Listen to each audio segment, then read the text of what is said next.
वो तो एक देखिए ना, हर बार हिंदुओं को एक टॉलरेंस देखने के लिए की है कि हम इसका जो करेंगे इसकी प्रतिक्रिया आगे से क्या हो सकती है। क्या बोलूँ अब मैं आपको कि ये जो देशद्रोही है ना, ये अब पूरी तरह से बुखला गए हैं।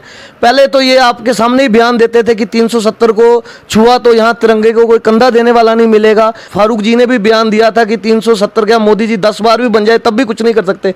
अब जो स्थितियाँ जो ठीक हो रही हैं, 370 भी हट गई। अब आपने कितने 2 सालों से देखा कोई पत्थरबाजी की घटना हुई? सब कुछ बंद है। अब ये उनकी बुखलाहट जो है वो सामने आ रही है और इस तरह के ये निंदनीय अपराध करके अपनी बुखलाहट बता रहे हैं। उनको बोलते हैं अगर आप में दम है तो सामने आके हमसे करो ना बात। मगर देखो कितनी घिनौनी, वहां मंदिर में जाके जैसे गणेश जी की भी मूर्ति हमने आपके चैनल के माध्यम से विजुअल्स देखे, ये पहली बार नहीं है, ये दूसरी बार है। मैं आपको बताना चाहूँगा कि कल एक दुखद घटनाक्रम जो था वो सामने आया था। जिस तरीके से एक प्राचीन मंदिर जो है सिडरा के ऊपर गोल्फ कोर्स के पास जो है वो है, और आउटसाइड सिटी है, सिटी स्कर्ट्स में, वहाँ पर अगर बात की जाए तो वहाँ पर कुछ लोग पहुँचते हैं। अब वो कौन लोग थे उनकी अभी इन्वेस्टिगेशन की जा रही है। कुछ लोगों को सस्पेक्ट्स भी हैं, उनको पुलिस जो है वो जल्द ही जो है वो उनको गिरफ्त में भी ले लेगी। लेकिन मैं बताना चाहूँगा कि वहाँ पर 3 से 4 प्रतिमाएँ जो थी, जिसमें बाबा कालीवीर जी की मूर्ति थी, वहाँ पर जो थी गणेश भगवान जी की मूर्ति थी, माता रानी जी की मूर्ति थी, उन सभी को क्षति पहुँचाने का प्रयास किया गया। कहीं ना कहीं लोगों में काफ़ी रोष है और ये घटनाक्रम पहला नहीं है। इस तरीके के घटनाक्रम पहले भी जो है जम्मू के अंदर हुए हैं और अब सबर का इम्तिहान बार बार लिया जा रहा है और ये सबर का बांध कहीं टूट ना जाए। बस इसी तरीके से एडमिनिस्ट्रेशन ने जल्द से जल्द वहां पहुंचकर मामला दर्ज किया था ताकि कोई फसाद जो है वो ज़्यादा ना हो जाए। हालांकि पुलिस एडमिनिस्ट्रेशन से बात जो है, जिस तरीके से कार्तिक बजरंगी जी कह रहे हैं कि हमारी हो चुकी है, उन्होंने आश्वासन दिया है कि जल्द ही वहां पर प्रतिमाएं एक बार फिर से स्थापना जो है उनकी की जाएगी और वहां पर जो है पुलिस प्रशासन के लोगों की डेपुटेशन जो है वो भी किया जाएगा और उसके साथ साथ CCTV कैमरा जो है उसकी व्यवस्था भी की जाएगी। लेकिन लगातार इस तरीके के घटनाक्रम जो है वो किस ओर लेकर जा रहे हैं ये समझ से परे है। कार्तिक जी, जिस तरीके से एक घटनाक्रम जो है वो सामने आया है, सिडरा के अंदर बाबा कालीवीर जी का एक प्राचीन मंदिर बताया जा रहा है, वहाँ के दृश्य सामने पहुँचे हैं, विजुअल जो हमारे पास पहुँचे हैं, उसको देखकर हर एक शख्स जो है उसको काफ़ी ठेस पहुँची, आस्था को ठेस पहुँची है। क्योंकि बाबा कालीवीर जी की मूर्ति जो है वो उसके टुकड़े होकर वो धरती पर पड़ी हुई थी। माता रानी की मूर्ति जो थी उसको भी क्षति पहुंचाई गई है। हनुमान जी की प्रतिमा जो है उसके भी कुछ हिस्से जो है वो बिखरे हुए नीचे जमीन पर मिले हैं। हालांकि पुलिस ने मामला दर्ज किया है, लेकिन आज बजरंग दल की बात उन्होंने भी प्रदर्शन किया, विश्व हिंदू परिषद की बात उन्होंने प्रदर्शन किया। आपकी मुलाकात भी पुलिस एडमिनिस्ट्रेशन से हुई है, चैम्बर से हुई है। क्या कुछ आश्वासन दिया और क्या लगता है ऐसे जो लोग हैं पर्टिकुलरली इन लोगों के खिलाफ क्या किया जाना चाहिए, क्योंकि ये लगातार एक समुदाय का नाम जो है वो खराब करने की कोशिश कर रहे हैं? देखिए, ये तो जो है बहुत ही निंदनीय घटना है। जिसने भी ये की है वो तो एक देखिए ना, हर बार हिंदुओं को एक टॉलरेंस देखने के लिए की है कि हम इसका जो करेंगे इसकी प्रतिक्रिया आगे से क्या हो सकती है। ठीक है ना, जिसने भी ये घटना की है उसको तो पुलिस प्रशासन से हमें जो आश्वासन मिला है, हमारा एक डेलीगेशन जो हमारे विश्व हिंदू परिषद के कार्यकारिणी अध्यक्ष हैं राजेश जी, उनकी अध्यक्षता में SSP जी से मिला और उन पर पूरी विस्तार से इस विषय पे पूरी चर्चा हुई और उन्होंने हमें पूरा आश्वासन दिया और मंदिर में जल्द से जल्द हम मंदिरों में वापस जो है वो मूर्तियों की प्राण प्रतिष्ठा कराएंगे। और जिसने भी ये घटना की है हम उनको बोलना चाहते हैं कि ऐसी घटना करना छोड़ दो, क्योंकि बार बार जो है ये हमारा जो इम्तिहान है, इसका सब्र का इम्तिहान मत लो, क्योंकि ये ना हो कि इस बार जो है कि फिर हम छोड़े नहीं। हमें देखो अभी तक हमें पता नहीं लगा, जैसे पुलिस प्रशासन तो इस पे कार्रवाई कर रहा है, वो लगा है, मगर देखो कितनी घिनौनी, वहाँ मंदिर में जाके जैसे गणेश जी की भी मूर्ति हमने आपके चैनल के माध्यम से विजुअल्स देखे, वहाँ बाबा काली, और आपको मैं पहले बता दूं इससे पहले भी वहाँ एक बार ऐसी घटना हो चुकी है उस मंदिर में। ये पहली बार नहीं है, ये दूसरी बार है।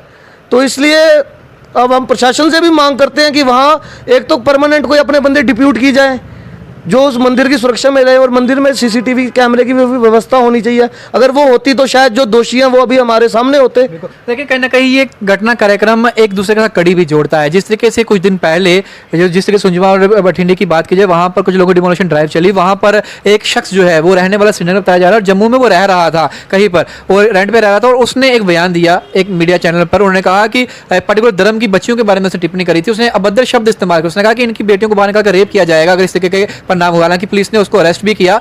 उसके बाद बाबू सिंह, एक एक्स मिनिस्टर, उनके पास हवाला राशि 6,90,000 रुपए पहुंचाई जा रही थी इसी तरीके के घटनाक्रम को अंजाम देने के लिए। उसके बाद एक मंदिर पर अटैक करना, तो ये घटनाक्रम सारे जो है एक दूसरे के साथ जो है वो रिलेट कर रहे हैं। देखिए, जब से क्या बोलूँ अब मैं आपको कि ये जो देशद्रोही है ना, ये अब पूरी तरह से बुखला गए हैं।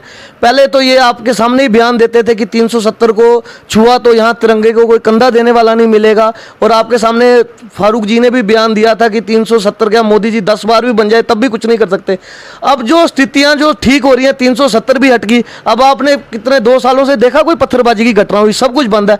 अब ये उनकी बुखलाहट जो है वो सामने आ रही है, और इस तरह के ये निंदनीय अपराध करके अपनी बुखलाहट बता रहे हैं। उनको बोलते हैं अगर आप में दम है तो सामने आके हमसे करो ना बात। और जिसने, जैसे आपने बताया, जिसने वो जो डेमोलिशन ड्राइव हुई थी, जब जिसने ये बयान दिया था उसको तो जीवल में हमने पकड़ के उसी समय पुलिस के हवाले कर दिया था। वो अभी भी अरेस्ट है, और वो रहने वाला तो वो कश्मीर का है।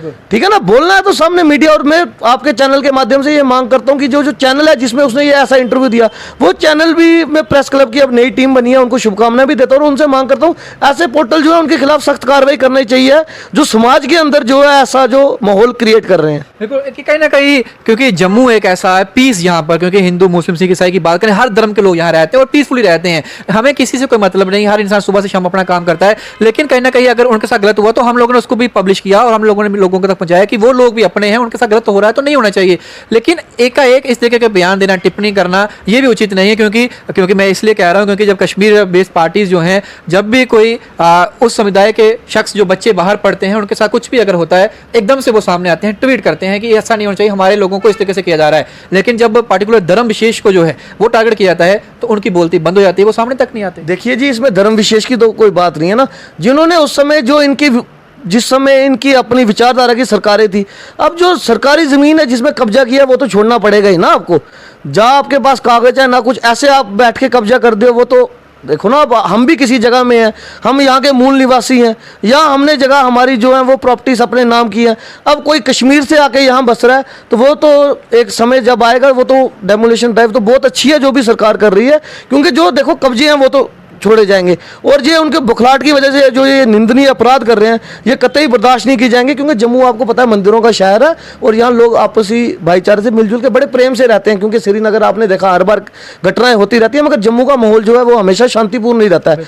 और जम्मू में भी जो ये माहौल बिगाड़ने की कोशिश किए जाएंगे, उनको बजरंग दल कड़ी चेतावनी देता है कि उनको बख्शा नहीं जाएगा। वो इन हरकतों से बाज आ जाए, नहीं तो उनका जो परिणाम है वो बहुत बुरा होगा। देखो, क्योंकि क्या पहले भी अगर श्रीनगर की बात करें, वहाँ पर मंदिरों को जलाने की बात आते सामने आई, उनको तोड़ने की बात आते सामने आई। पुलिस प्रशासन जब किसी को पकड़ा तो वहाँ पर एडमिनिस्ट्रेशन ने ये कह दिया कि ये डिस्टर्ब्ड है, मेंटली डिस्टर्ब्ड है, पागल हैं, इसलिए हम अरेस्ट नहीं, छोड़ दिया जाता है। लेकिन कहीं ना कहीं वो जब उन्होंने अरेस्ट नहीं किया तब वो लोग, उनको छह मिलती है। कहीं ना कहीं ये पीछे किसका हाथ रहता है, ये हमें ये समझ नहीं आती। क्योंकि अगर कोई अपराधी है तो अपराधी अपराधी रहेगा कानून की नज़र में। वो पागल है, उसको इस तरीके से कह के छोड़ दिया जाना, उसके बाद उन लोगों को बढ़ावा मिलता है, फिर वो इस तरीके के घटनाक्रम जो है वो अब जम्मू के अंदर जो है उनको पावर मिल रही है और छह मिल रही है, जिसके बाद ये कार्यक्रम जो है वो कर रहे हैं। देखिए, ये कोई तीसरी चौथी घटना है, मैं आपके चैनल के माध्यम से बता दूं। इससे पहले भी आप शंभू मंदिर में एक इस प्रकार की घटना हुई, और अपना त्रिकुटा नगर एक मंदिर है, वहां भी एक घटना इस प्रकार की हुई। उसके बाद नानक नगर में एक मंदिर है, वहां भी इस प्रकार की घटना हुई। और तीनों ही घटनाओं में जब जो मुजरिम पकड़े गए, वो कहते हैं जी इनका मानसिक संतुलन ठीक नहीं है। अरे भाई, अगर उनका मानसिक संतुलन ठीक नहीं है तो उनको पागल खाने में एडमिट कराइए ना, या समाज में वो जाके मस्जिद में क्यों नहीं ऐसा कुछ करते? उनको हर बार टारगेट करने के लिए मंदिर ही मिलता है क्या? विषय तो ये है ना सोचने वाला, कि जब भी वो टारगेट करते हैं, टारगेट करने के लिए जब वो पुलिस अरेस्ट करती है जी, कहते हैं इनकी मानसिक हालत ठीक नहीं है। अगर मानसिक हालत ठीक नहीं है तो मस्जिद में जाके करें ना। टारगेट का जो हर बार केंद्र रहता है, वो बिंदु जो है वो मंदिर ही क्यों रहता है? तो इसलिए मैं प्रशासन को बोलता हूँ, प्रशासन इसमें अलर्ट रहे। क्योंकि ये जो जिस प्रकार से अब ये लोग बुखलाए हुए हैं ना, वो अब उनकी बुखलाहट कहीं तो निकलेगी इस प्रकार के, तभी ये ऐसे निंदनीय अपराध कर रहे हैं। बिल्कुल, ठीक है ना। बिल्कुल, बहुत बहुत शुक्रिया कार्तिक जी, आपका हमारे साथ बने रहने के लिए। ठीक है जी, जय श्री राम। आपको क्या लगता है आप अपने कमेंट बॉक्स में रखिएगा। बाकी तमाम अपडेट्स के बन रहे बाहू एक्सप्रेस पर, इधर उड़ा के साथ शुभम लंगे बाहू एक्सप्रेस के लिए। जय हिंद।